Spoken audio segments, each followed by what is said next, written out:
Bible कहती है कि दुष्टों के डेरों में वास करने से अपने परमेश्वर के भवन की डेवड़ी पर खड़े रहना ही मुझे अधिक भावता है।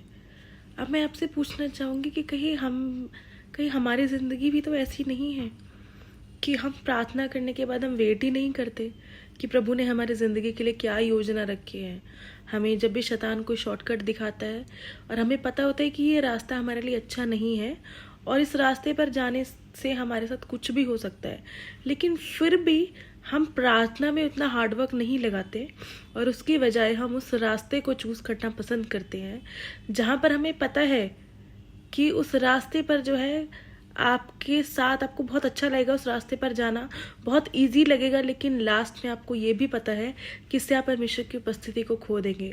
और मेरे प्रियो, यही वो टाइम होता है जब आप अपनी लाइफ में गलत डिसीजंस को लेते हैं और बाद में हम उन डिसीजंस को लेने के बाद पछताते हैं।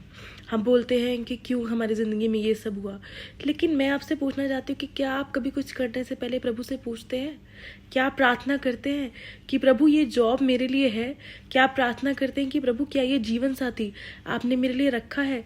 क्या प्रभु से प्रार्थना करते हैं कि प्रभु मेरे करियर के लिए आपने क्या सोचा है?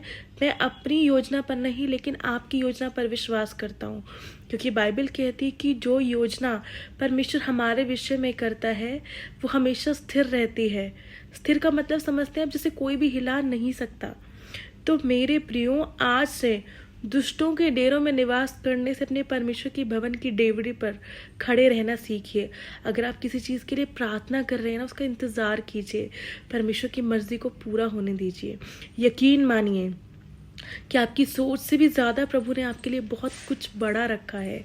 मैं आपको याद दिलाना चाहती हूँ, अगर यूसुफ भी ये सोचकर गुड़गुड़ाने लग जाता कि मुझे यहाँ पर जेल में डाल दिया गया है, तो शायद वो अपनी ब्लेसिंग को कभी भी ना ले पाता। लेकिन वो जेल ही उसका वो रास्ता था जहाँ से वो महल की ओर पहुँचाया गया और वो उस पूरे देश का प्रधानमंत्री बनने पाया। जो लोग उसको ब्लेम कर रहे थे, जो लोग उसको मार रहे पीट रहे थे, अब वही लोग उसके आगे सर झुकाकर खड़े थे और जो वो कहता था वो उसकी सुनते थे। तो क्या आप सोच सकते हैं कि प्रभु ने आपके लिए कितनी बड़ी योजना रखी है? तो हमेशा अपने सारे डिसीजंस के लिए अपने प्रभु पर भरोसा रखिए और यकीन मानिए वो प्रभु आपको उत्तम से उत्तम देने वाला परमेश्वर है।